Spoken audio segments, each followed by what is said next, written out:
And I'm not even, I picked his brain for 5 straight hours of just trying to figure out how he does what he does, because he looks like you should hate his guts. Oh, wow. And he is the sweetest little teddy bear you've ever met in your life. I mean, he's got the, if God was angry and Italian, that's the voice he's got.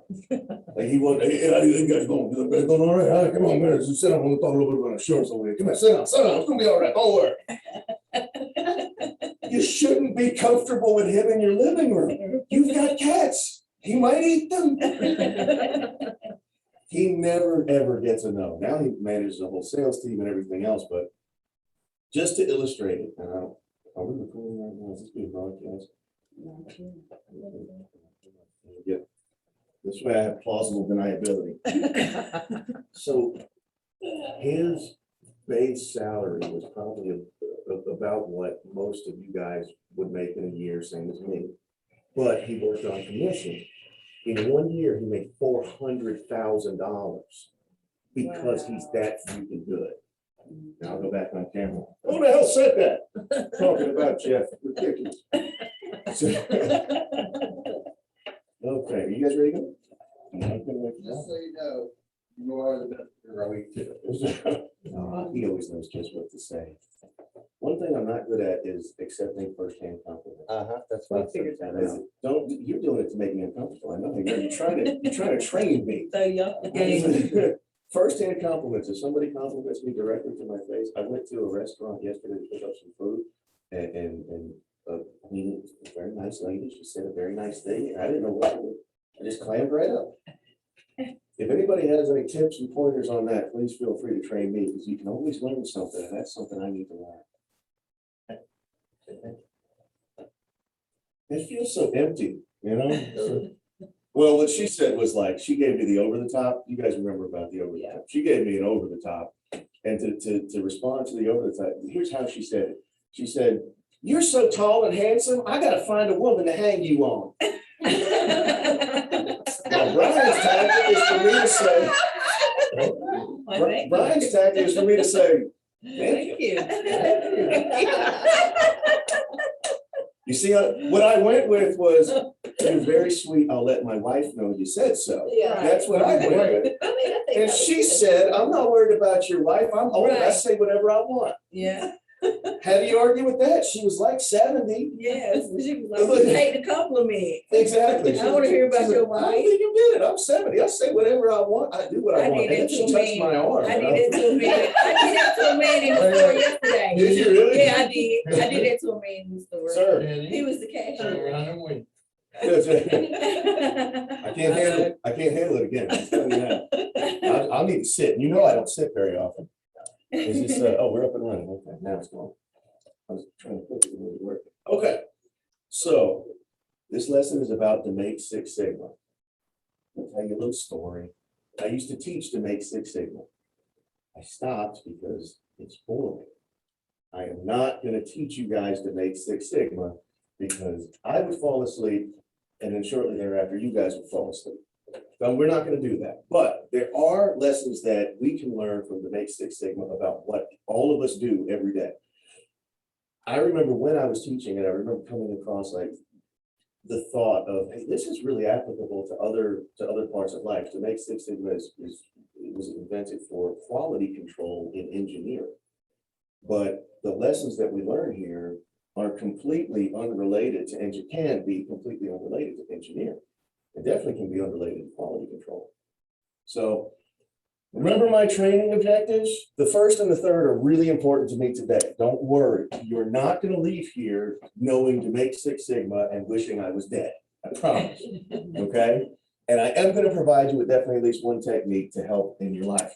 Now, blah, blah, blah, you guys know who I am. But so here, down here, we've got, I'm a Lean Six Sigma black belt. And that was it you, Penny, that asked me to teach you how to fight, or was that Aldous?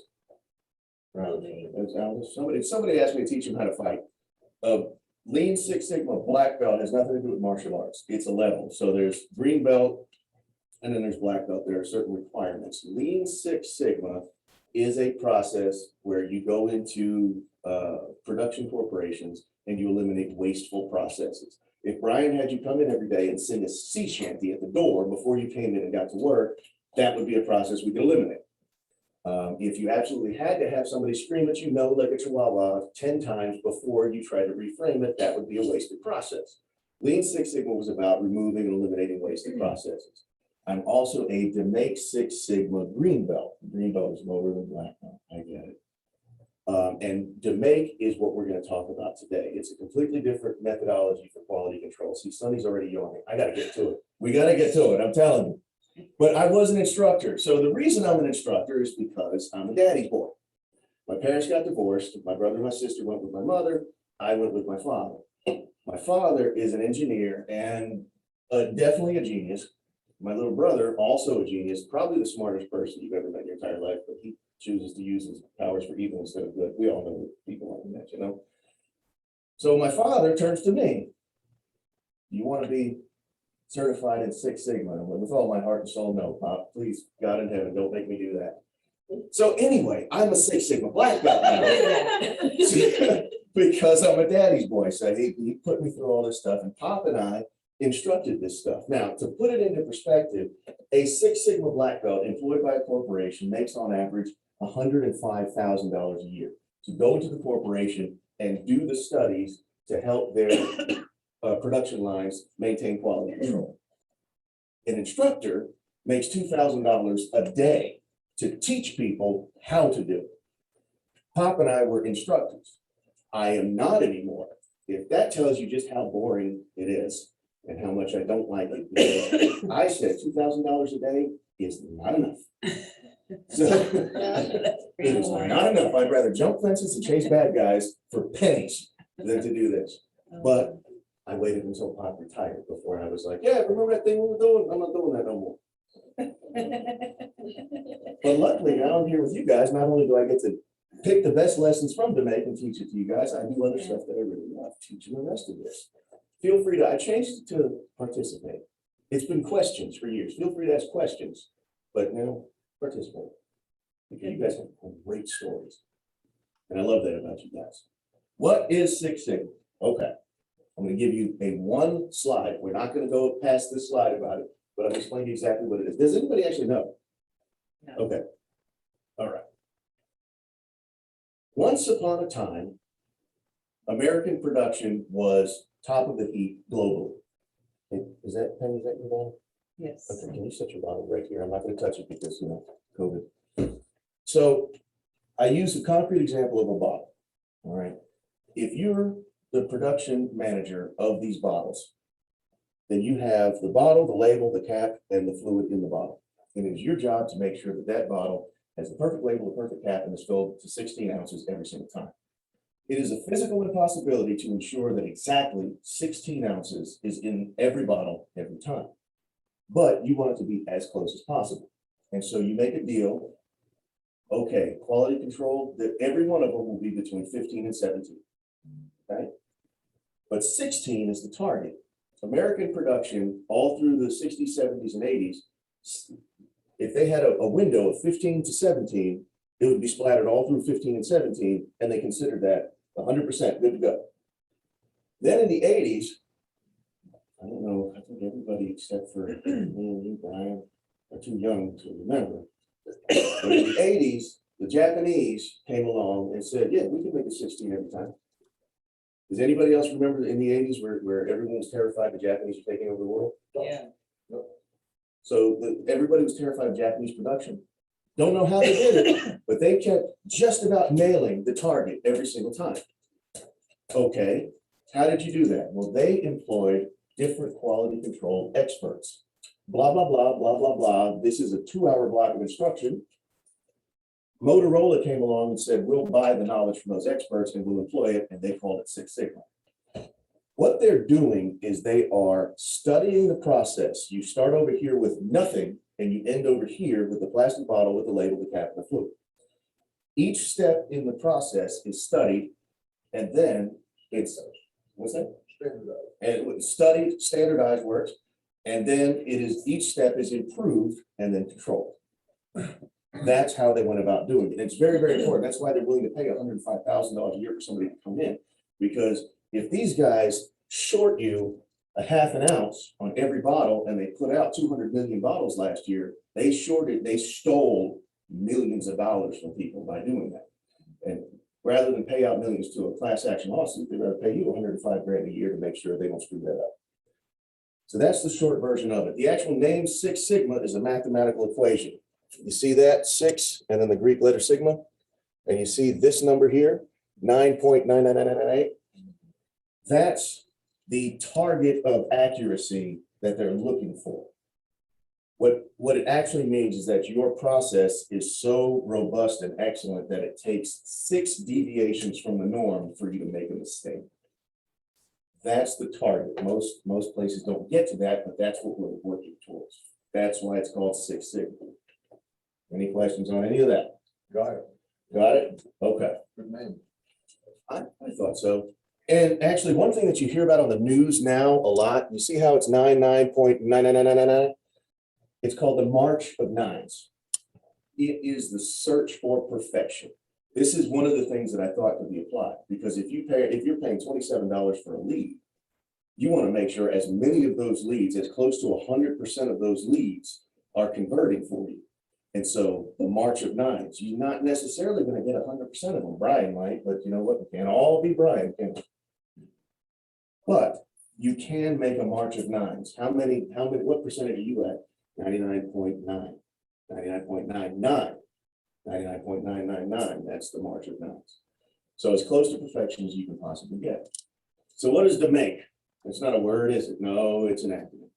Stands for define, measure, analyze, improve, and control. So remember we talked about the process. You got nothing over there, except for banana peel. And you've got a bottle over here with the label, the cap, and the fluid. Well, each step in the process is, well, that's kind of redundant. Each step in the process is a step in the process. Each step in the process represents an opportunity for an error. If the bottles are coming out 44% of the time with the labels upside down, that's a problem. So we define the problem. What's the problem? There's a lot of labels coming out upside down. All right, what do you do next? You measure. So you look at the process and you do nothing to it. You just pull the bottles off the line and count each one with an upside down label. So you measure. You've got your leads and you do nothing to change your process at that moment. How many leads are converted? Okay. And then you analyze it. That analyze step is the step at which they lost me. That's all the math. That's the statistics.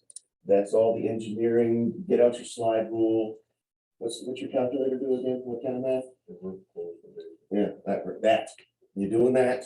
That's where they lost me, because that's a 6-hour block of instruction that even I'm like, guys, if you want to take a nap, just go ahead. So, but that's analyzed. Then you improve it. That's when you go in and you make your changes. You change, okay, you know what? We've defined it, we've measured it, and we've analyzed it. The problem is our label guy is drunk half the time. All right, replace the drunk label guy. Now we've got the March of Nines on our labels being right side up. And then you control it. You put steps and measures in place to prevent it from sliding backwards. I didn't even have this example when I walked in, but now that I'm here, let's talk about the leads. You've got a stack of leads. You've got your however many leads. You got your 10 leads for the day. And so, okay, let's talk about how my process is working. Marsha talked about how she had to abandon ship at least once. All right, so we defined the problem. Marsha had a moment. Are you cool with me using you like this? I figured we're friends enough now. Yes. Marsha had a moment where she didn't know how to handle the chihuahua running at her like a honey badger. So we measured that. How many times did that happen? It happened 100% of the time when honey badgers ran at her so far. So we analyzed that. Marsha, we've analyzed what you got going on, and now we're going to place improvements in place. We're going to talk about rephrasing, right? And so now next time a honey badger runs at you, you'll be like, somebody told me what to do here. But you sound like you're upset. How can I help? How can I help? How can I help? Angela, get the holy water. Get the holy water. And then we put a control in place. Well, you've got Uncle Brian over here, so he is your control, sitting in the truck being like, 3 steps every day. I've said 3 steps. Nobody does it. By the way, I've been doing that since I was a teenager. As soon as I was old enough to drive and go up to, my friend said it was before cell phone. I go out and ring the doorbell. I would take 3 steps back so that, my friend's parents didn't think I was trying to walk in and invade personal space and all that. I'm glad that I'm validated now. I'm 40 and I'm finally validated that I was not doing wrong by doing that. Thank you, Brian. So Brian is going to play as our controller for that particular example. Well, then you do it again. It's an ongoing process, the March of Nines, right? It's an ongoing process. Okay, so now 75% of honey badgers, I'm able to go ahead and at least make a friend, if not a client. Well, we want that 75 to become 100. So you go through the process again, define what's going wrong. Well, 3 out of 4 honey badgers respond to the reframe. The 4th honey badger responds with, if you want to help me, you get the hell out of here. Okay, well, now remember again, they're angry near you, they're not angry at you. So Brian would say, you know what? That's okay. That's not a failure. That's a delay. We'll come back in a day when she's got her teeth in. Not losing her mind. Maybe around noon. She seems like a wine o'clock lady. So we'll just wait until wine o'clock and talk to her then. So That's the moment.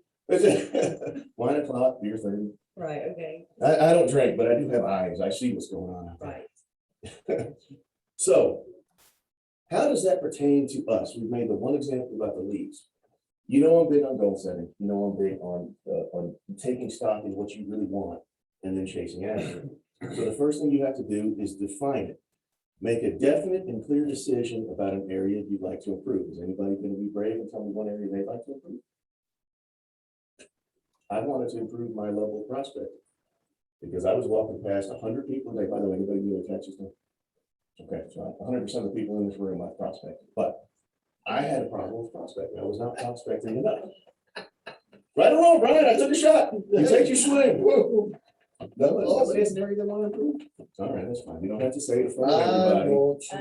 I'll need to stop, knee-jerk reactions and using profanity. That's my goal. We're gonna need to get you a big rubber band on. I just Write that down and sign it. I'm totally bringing this for you, right there in the middle. And you know what? I got a perfect idea. Brian, would you like my idea for how we can improve and control this for you? Yes. We're gonna get you a swear jar, put it right there, but instead of money, you're gonna drop leads in there every time you curse. Oh. At the end of the month, they get to You'll be split a up the leads. broke man. It's just a suggestion. Anybody else, now that Brian's broken the ice? Showing up every day. Showing up every day? That's pretty good. We miss you when you're not here. I'm being serious. That one week you weren't here, I was like, well, where's Jessica? She's the type who drives through a rainstorm and watches me on the way in. I was worried. I'm like, she's gotta be like actively in a fight if she's not here yet. Were you slaying a dragon? No dragons. Okay. Okay. That's a perfectly good one that you want to improve. So once we've made a definite and clear decision about what we want to improve, then we measure. This step, if you're doing it in engineering capacity, takes a while. For us, it does not. A day at most. Measure exactly how you're really performing now. All it took for me was that conversation with the sales manager at that finance company. I simply said, okay, you know what? I went past at least a dozen people today that did not hear a word from me about what I would have to offer. And what I do does not, I'm not doing it for me. I love it. I enjoy it. I have fun. But if I'm doing it right, you guys are going to make more money and have an easier time with the honey badgers. So I don't have the slightest bit of guilt about talking to people. I just simply don't. If nothing else, that's a conscious decision that I'm not talking to people about. So measure how you're doing. Be sincere with yourself. Be honest. Nobody else is listening. I'm not going to make you say, "Oh, I suck at this." Nobody's going to come in here and make you talk about that. So be honest with yourself. If you're not honest with anybody else, I had to be honest with myself. Once you've measured it, analyze it. The way that I put analyzing as it pertains to us and our goal setting, what we're chasing after, is to recognize that if you make a change, exactly what impact that can have for you downstream. That's what I'm calling analyzing. And if you visualize what those changes could be and what they could look like once you put them in place, that's your analysis. And then the next step is to do it. Go after those changes fiercely. Do it with ferocity. Don't timid. We're not toeing the water kind of change. You're knocking on every door in the neighborhood. kind of change. You're making sure that you're here early every day. Sorry, I shouldn't. I'm not No, taking- you're fine. Not No, taking it's on. absolutely fine. Make sure that you're here early every day. Stay late. You never know what somebody else might need your help with. Somebody, you might have passed a test that somebody else hasn't passed, and they're there studying, maybe you can help them out. I've been saying this since I was a personal trainer when I was 19. Major change requires major changes. Most people do not want that. I love my son. You guys hear me talk about him all the time. He came to me the night before last and he said, Dad, I'm fat and I don't want to be fat anymore. I said, part A, you're not fat, you don't qualify. Part B, what's really going on? And he said, well, Dad, Girl, not a girl. what? If it is, he didn't tell me. Yeah. But he said, well, Dad, my cousin was making fun of me and she said I was getting fat. Okay, that's all right, buddy. I said, come around here and talk to me about it. And he said, no, I'm good right here. I said, no, come around here. He said, I'm not gonna walk all the way over there. Thank you. We've established what the issue is. I said, come tomorrow, you and I are gonna go walking. And then after a week, we're gonna walk faster. And after another week, we're gonna jog. And a month from now, we're gonna run every day.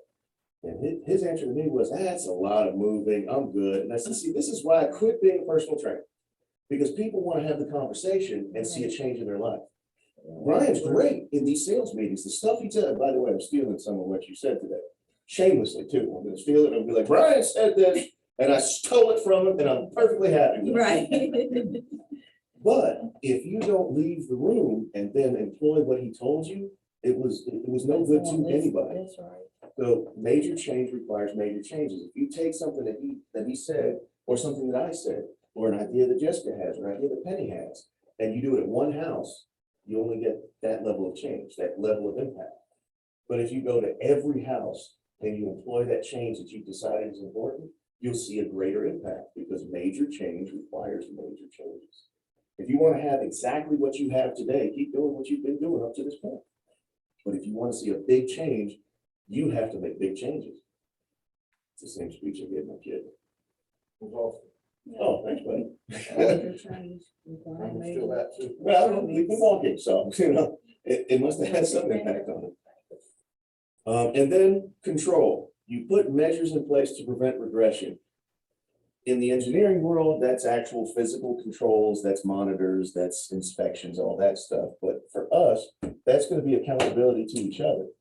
I fully expect next week, one of you, then it's going to be you, ask me, did you prospect everybody you came across? Now that's next week. This guy's going to text me later today and ask me the same question.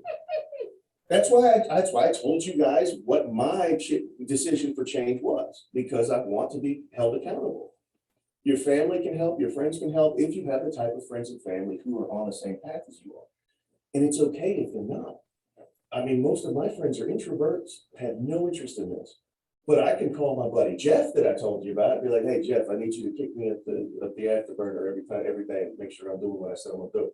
And Jeff, when he calls you and yells at you, you feel like one of the Cosby kids getting yelled at. It's like, I feel so small when he shouts at me. And I don't want him to shout at me. So that's my accountability. The other one is checkpoints. If you're looking to convert X number of leads, well, you're not going to do that immediately. You have to give yourself credit for the small victories. If you're looking to convert 100 of them and you're on 11, well, give yourself credit for the first 11. You know what? I did 11 today. That's fantastic. Give yourself credit and then set the next checkpoint. When I get to 25, I'm going to do a little celebration. 25. So set yourself the checkpoints, give yourself the little victories because you deserve them. You earned them. Even if you just passed the test that you've been working on. Doesn't it feel good? Yes. You got that done. On to the next one because you're still looking for your major change, but give yourself credit for doing what you've done. That's where depression comes from, is a lot of people don't give themselves credit for what they've done. That's where I've been at. I give you permission to give you credit for who you are and what you've done up to this point, okay? Otherwise, you end up falling into depression and you say, well, you know what, there's no reason for me to even try for the next one because I haven't done the last one. You end up in a cycle that's negative rather than a cycle that's positive. Remember the fear-faith dynamic? Both of them are the same, But you're not gonna wallow in the negative when you can believe for it. Does that mean? No, that's not. I didn't push something. Will help, right? Okay. Or Sonny. Look at you. Sonny was ready. She was like, oh, no, I'm not hacking today.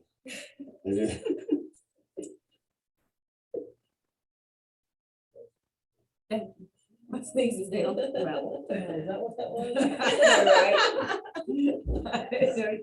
She's choking. I'm glad you had the confidence to say bless you, because I was considering it. I was like, it wasn't a sneeze I though. know, I was like, If it was a hiccup or I she's just can't laughing hear at anything. TikTok, you know. I was sneezing, I was seeing my door. Because I've done that sound before when we're watching Outlander, and I've already seen this Okay. part before, and I'm like sneaking TikTok, and I'm like. God bless you. Yes, thank you. All right, are we back? Okay. When it comes to goal setting, we have all heard about setting SMART goals, right? So who can close their eyes and tell me what SMART stands for? Brittany opened your eyes wider when I said it. Who can close your eyes? Ha ha, hell, you ain't getting me. There's No? a glare, I can't see it. Oh, look at you. Have you taught them SMART goals? Okay, so we've all heard it. I'm not going to beat it to death, but they are specific, measurable, attainable, realistic, and there's an element of time. Specific so that you can decide this is exactly when I know I've reached my victory. Measurable because you can have your checkpoints and your little victories along the way. Better person, not measurable. Show up every day, measurable. Fair enough? Attainable and realistic is intended to keep you from falling into that cycle of depression. If it's unattainable and unrealistic, then the theory is that you'll never get there and you won't feel good about it. An element of time is you can't give yourself 400 years to do it. Someday before I die, I'm going to show up to work on time. Now, I have problems with attainable and realistic. It bothers me. Because what's attainable and realistic, right? I mean, Anything is attainable if you believe. there you go. I mean, I do not know where each of you came from. I've learned a little bit about each of you, but I know where I started. There's no way I should be doing anything that I'm doing right now. I have been told that's a pipe dream. What do you think? You want to run around and tell people how to be nice to other people? Get at it. You should not be able to accomplish the things that you've been able to accomplish. That is a scenario that people deal with every day and overcome. So what's attainable and realistic? Do not let somebody else tell you that. Remember the pre-qual triad? Is somebody going to kill me dead or eat me alive? Probably not. Has anyone ever succeeded in this scenario? Probably. But even if they haven't, number 3 is where I overcome the idea of attainable. Is it physically possible? Is it physically possible to succeed? If it is, you can do it. That's right. No one's ever converted 100% of leads throughout their entire career, but is it physically possible? Take your swing, Jessica. I'm looking for 100% out of you. And you, Marcia. 100% of honey badgers. Mhm. Can we do that? I want to come out with you guys one time, just so we can we can take on a few honey badgers together. Yes, that would be awesome. So I came up with a bunch of different examples of realistic. Okay, so what's realistic? Actually, I want to do this. This is completely unrelated, but do you guys know what the Mandela effect is? What is it? It's like,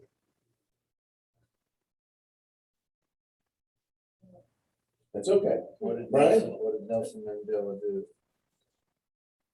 That's the right question. Well, so the Mandela effect is based upon the fact that in the 80s, everyone thought Mandela died. But Mandela, when he really died in 2006, it freaked out everyone. They're like, what? I thought he was already dead. The Mandela effect is a mass misremembering of something. The Monopoly guy, you know his little monocle that he's got? He doesn't have one. He never has. He has never had a monocle, but everyone remembers it, including me. Because of the peanut jar. Could it be Mr. Peanut? Maybe. Yeah. Sure enough, but everyone remembers him with the monocle. Now, close your eyes real quick. Who invented the light bulb? Tesla. No, but nice try. No, yeah. Edison. Edison. Who said Angela? Was that you? Marcia. Marcia? No, he didn't. But everyone thinks he did. Everyone remembers Thomas Edison is the man who improved the light bulb. It was actually a British guy whose name I can't remember, even though I know this fact. Edison improved He improved. on his design, but he did not invent the light bulb. Edison didn't invent DC electricity. That's why he's still up there. But everyone remembers that it was Edison. Right? Yeah, right. Who invented the light bulb? Thomas Edison. No, he did not. It's crazy to me. So I put on a bunch of them here. So you got Alexander Graham Bell. Bell invented the telephone. I want to talk to somebody who ain't even in this building. Well, that's unrealistic. Are you outside of your mind? But he still went after it. No one had physically succeeded in that scenario before him, but it was physically possible. He believed it was. Edison, DC electricity. You talked about Tesla. He did AC electricity, electric motors, and about 1,000 other things. The Wright brothers. You know how many people told them that they're bicycle mechanics? That's exactly right. They're bicycle mechanics, and they're like, yeah, I want to fly my bicycle. I bet they look like a couple of jackasses right up until they got their airplane into the air. Einstein, come on, we know what he did.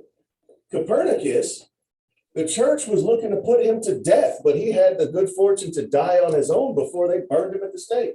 You know what he said? He said the sun is the center of the solar system. What?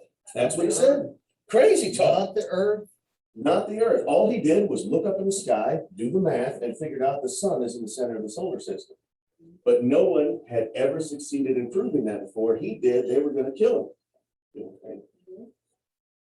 I want you to know I'm something. gonna go get my jacket in a second. In the body language, It's 75 degrees in here. I'm actually warm. I'm always frozen. I'm actually. I'm sweating. Can you physically see the sweat on I my see face? it. Turn the air I up was so tiny. you weren't I was cold. hot yesterday and today. Take it. I used you as an example in my body language course recently. I'm constantly like Yeah, this. yes, because the accepted doctrine is that crossed arms is a sign of I'm not resistance. taking in here. I said, okay, well, yeah, but you know what? What if you're Brittany and you're just cold all the time? You know what I mean? It's such a misconception. Mhm. I was like, oh, because I've got that on a slide, crossed arms are a sign of this, but is it? And then I was like, you know, Brittany's always cold. So these are all people who came up with stuff that had never been done before, but they were told it was unrealistic. Who is here to decide what's realistic for you? She wants to sell $1 million this year. What if you want to sell 2 million? Can either one of us tell you, no, you can't do that? I bet you can. Let's see. I put Carrier on there because he invented air conditioning. He's a good friend of mine. My goodness, I love him to pieces. Now, the inventor of X-rays, he learned from Copernicus, and he invented X-rays in secret, never told anybody because he didn't want to be killed or thought of a lunatic for inventing X-rays. Marconi invented the concept of sending signals wirelessly. You know, your cell phone? Radio signals, wireless transmission communication signals. Marconi's family wanted to put him in a nut house. One of his investors went to the government to try to get funding, and they said, we would be better off trying to build a train track to the moon than to give you money for this garbage. This doesn't exist. Send communication through the air. What are you, nuts? Your family should put you in a nut house. But meanwhile, here we are, every one of us with a cell phone. Euclid, the father of blood transfusions, which was in fact considered absolute heresy. You could be put to death for suggesting it. They wanted to cut you and drain your blood. It was not a good time to be suggesting that taking blood from one vessel and putting it into another was a good idea, but he came up with it. How many lives have been saved through blood transfusion? I had one from Yeah. Yeah. There you go. Thanks to you. I know, I'm like, thank the Lord. Newton also came up with the idea of a cadaverous blood transfusion, where if someone has just passed away, their blood could still conceivably be viable for a transfusion. So how much worse is that? And now it's not even a living vessel. It's like, bring me a dead body. Let's see if we can fix somebody with this stuff. It's just parts at this point, right? That's the kind of stuff that people were being put to death for. But he said, you know what? I think this. Fermi with the nuclear reactor, he assisted on the Manhattan Project with Einstein. They invented the nuclear bomb. And this knucklehead said, let's put that in a building and see if we can turn on light bulbs with it. How nuts does that seem? We just nuked Japan. And you want to put it in a building down the street so that I can have my microwave running. That's the kind of stuff that people decided was going to be realistic. Archimedes, now he did a bunch of different things, but the one that I put up there was the Syracusa. The king at the time, I think it was King Helios, came to him and said, I want you to build me a ship, but I want it to be the biggest, most luxurious ship ever. And I also want it to have a temple to Aphrodite on the ship. And I want it to be the best naval warfighting vessel in the history of mankind. It's a pretty tall order, can't we agree? But he did it. I mean, that's a nuts order. I want it to be very posh and luxurious. I want it to feel very royal, but I also want it to kick ass all over the 7 seas. That's too much. And don't forget to- And then he did that, and they're like, there's nowhere for me to worship Aphrodite. Why don't you put a temple on top? On a boat. But he did it. And in the process, he had to develop the Archimedes screw, which is what modern day water pumps, bilge pumps are made, modeled after. Because the boat was so damn big and heavy that it kept leaking water. He had to invent a way to pump water out of it. Zamboni, he developed an early electric battery. He was thought to be a knucklehead too, because people came along and said, what do you mean? You want to take Edison's DC power and you want to put it in a little thing and I'm just going to carry it around with me? Wow, you are a jackass. But we've all got batteries. I put all that in there and I really beat that to death because I want everybody to understand that what people say is realistic has no bear. What they think is realistic is none of your business. You decide what's realistic for you.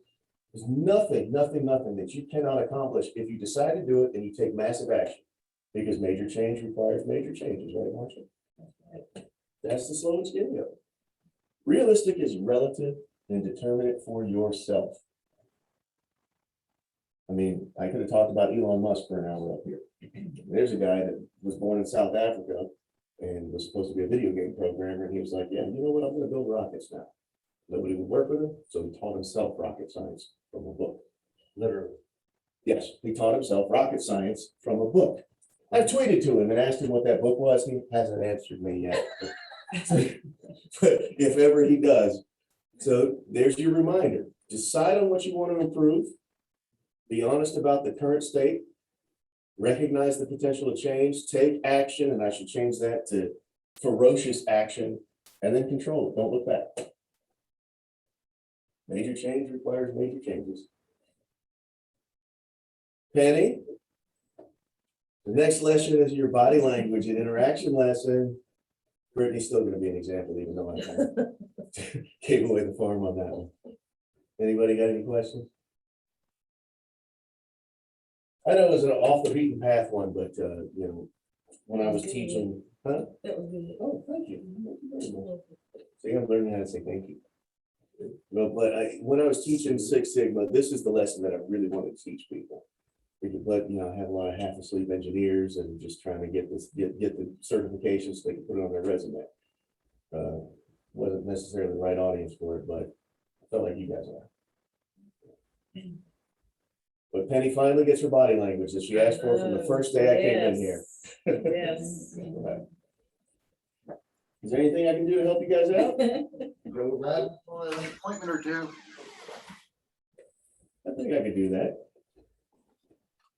When are you guys going back out?